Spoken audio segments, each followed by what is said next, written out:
मला माहित नाही कोणता मौलाना आहे आणि कुठून आला, काय ज्ञान घेऊन आला आणि काय इस्लाममध्ये असं लिहिलंय मला माहित नाही.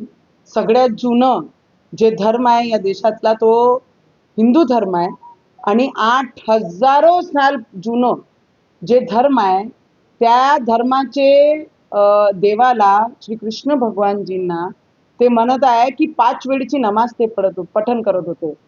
पण आम्ही जेव्हापासून जन्माला आलो आम्ही जे कृष्ण भगवंताला पाहलाय ते डोक्यावर मोठं तिलक लावून त्यांची पूजा आणि पूजा करणारेही भक्तगणी टीका लावून भक्ती करतात आणि आमचे देव सुद्धा मोठी टीका लावून ते मंदिरात विराजमान असतात. तर मला असं वाटतं या मौलाना माझं म्हणणं आहे की जेव्हा तुम्ही नमाज पडायला जातात, नमाज करायला जातात 5 वेळची, तुम्ही माथ्यावर मोठं तिलक लावून ते नमाज पठण करण्यासाठी जा आणि तेव्हा आमचे भगवंताचे वर काही बोलायची लायकी ठेवा. देशाचे प्रधानमंत्रीजींवर पूर्ण विश्वास आहे, कारण एवढे वर्ष ज्या काँग्रेसनी राम मंदिर होऊ दिलं नाही, राम भगवंताला त्या जाग्यावर विराजमान होऊ दिला नाही आणि हेच सरकार भारतीय जनता पार्टी आणि देशाचे प्रधानमंत्री जे म्हणतात गर्वानी कि ये देश का चौकीदार मैं हूं, तो मुझे हमारे देश के प्रधानमंत्री पर पूरा भरोसा है कि वो खुद कहते हैं ना मैं खाऊंगा ना मैं खाने दूंगा।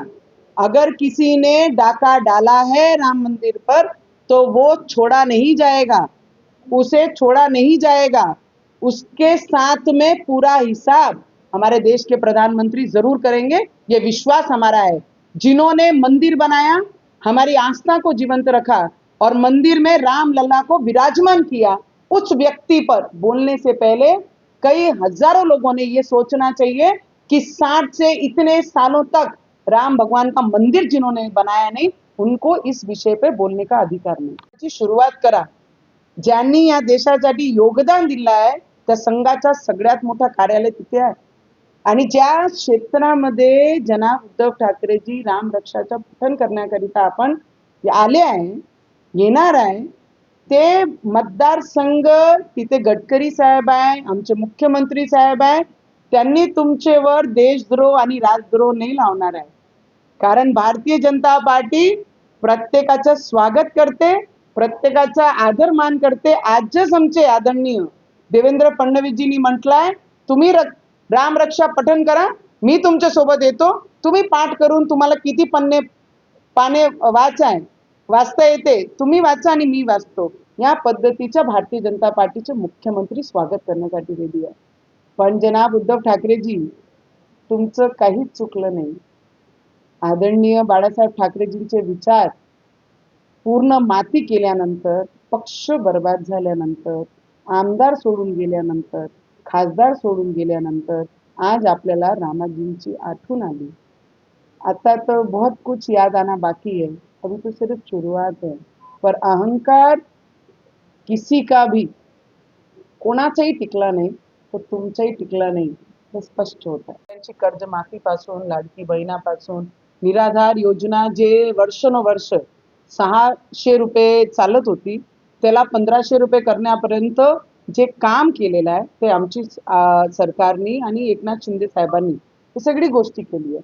काही अडचणी असन, काही गोष्टी असन, काही फ्रॉड झाले असन म्हणून काही योजना त्यांनी ती योजना बंद केली आहे. तर मला वाटतं त्याची माहिती आपण पूर्ण घेऊ. पण ही सरकार नेहमी महिलांच्या पाठीशी राहिली आहे, शेतकऱ्यांची कैवारी म्हणून त्यांच्या पाठीशी उभी आहे. आजही जर अडचणीत शेतकरी असन तर सगळ्यात पहिले पुढे येऊन मदत करणारी हीच सरकार. माझे देव आणि माझी भक्ती हे कोणालाही उत्तर देण्याकरिता नसते. कारण 14 दिवस जेव्हा जेलामध्ये मी राहिली ॲज ए महिला खासदार म्हणून, ते प्रत्येक क्षण मी त्या जेलामध्ये कसे काटले तर मला माहित आहे आणि माझे परिवारांना आणि माझे लेकांना, माझे परिवाराचे सदस्यांना माहित है. मुझे इतना मालूम है कि भगवान के आगे हर कोई झुकता है, पर जनाब उद्धव ठाकरे जी को बहुत लेट हो गया. ठाकरेजींना पहिले तर बसा लागेल, कारण राज ठाकरेजींनी म्हटलं होतं सगळे मस्जिदांचे भोंगे उतरवायचे आणि तिथेच जनाब उद्धव ठाकरेजी म्हणतात ते आमचे भाऊ आहे, ते लोक आमचेही भाऊ आहे.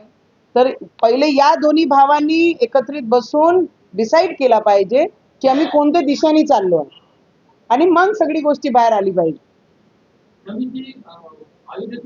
जनाब उद्धव ठाकरेजी जेव्हा मुख्यमंत्री होते 33 महिन्याची सरकारमध्ये आपणच मुख्यमंत्री होता, तेव्हा शेतकऱ्यांची शेतीतलं माती तुमच्या पायाला लागली नाही आणि आज तुम्ही जाऊन दिल्लीमध्ये आंदोलनाला समर्थन करण्यासाठी चालले आहे. मला वाटते की हे ढोंग बंद झाला पाहिजे जनाब उद्धव ठाकरेजी. रिअल कामासाठी जर जमिनीवर उतरले तर लोक तुमच्यावर विश्वास करन. पक्षासाठी आंदोलन करणे आणि लोकांचे हिताकरिता बाहेर निघणे ह्या दोन्ही गोष्टींमध्ये खूप फरक आहे.